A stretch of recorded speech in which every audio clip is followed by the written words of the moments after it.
جب آقا کریم نے کوہ صفا پہ چڑھ کے کہا میں اگر کہوں کہ پہاڑ کی دوسری جانب سے ایک لشکر آ رہا ہے جو تمہیں تاخت و تاراج کر کے رکھ دے گا تو تم میری بات مان لو گے؟ تو انہوں نے کہا نہ بھی نظر آیا تو ہم کہیں گے ہم اندھے ہیں آپ سچے ہو۔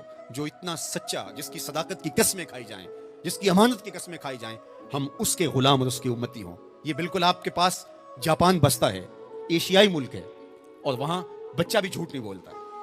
وہ کوئی اور گوشت پوست کے بنے ہوئے انسان ہے؟ نفس اور شیطان ان کے ساتھ نہیں جڑا ہوا؟ کیا ان کی ضروریات اور ان کی مجبوریاں نہیں؟ لیکن وہ جھوٹ کیوں نہیں بولتے؟ ان کی ماں نے بتایا بیٹے جھوٹ نہیں بولنا، ان کے باپ نے بتایا بیٹے جھوٹ نہیں بولنا، ان کے استاد نے اسکول میں بتایا بیٹے جھوٹ نہیں بولنا۔ اور ہم کیوں بولیں؟ ہمارے نبی نے بتایا جھوٹ نہیں بولنا، ہمارے آقا نے بتایا کہ جھوٹ نہیں بولنا۔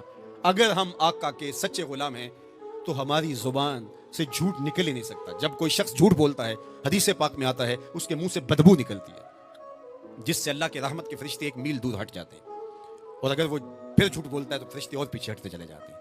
اب سویر سے لے کر شام تک جھوٹ جھوٹ اور جھوٹ، اور فرشتے کہاں کے کہاں پہنچ گئے۔ رحمت کے فرشتے تو نیڑے ہیں ہی نہیں، تو پھر کاروبار میں بھی بے برکتی ہوگی، گھر میں بھی بے برکتی ہوگی، اس دواجی زندگی میں بھی تلخیاں ہوں گی۔ پھر ہم بھاگتے ہیں عاملوں کے پاس، اس نے کہا شکر ہے تو وقت پہ آ گیا ورنہ تعویذ چل جانے تھے، تیرے اوپر تو کسی نے ڈاڑے تعویذ کیے ہوئے۔ او میاں وہ تعویذ جھوٹ کا ہے، وہ جادو ٹونا جھوٹ کا ہے۔ رحمت کے فرشتے دور ہٹ گئے اور ہم اندھیروں میں آ گئے۔ آؤ سچائی کو شعار زندگی بنا لو، رحمت کے فرشتے اپنے نوری پر تان دیں گے تمہارے اوپر، اور تم ایک انوار کے ماحول میں جینا سیکھ لو گے۔ میرے حضور علیہ السلام کا بتایا ہوا دین، میرے حضور کا دیا ہوا شعار حیات، میرے حضور کے دیے ہوئے انداز زندگی، وہ اختیار کر کے ہم ایک پاکیزہ، ستھری، طیب اور صاف زندگی گزارنے کا تصور حاصل کر کے ایک خوشگوار زندگی جینے کی کوشش کریں۔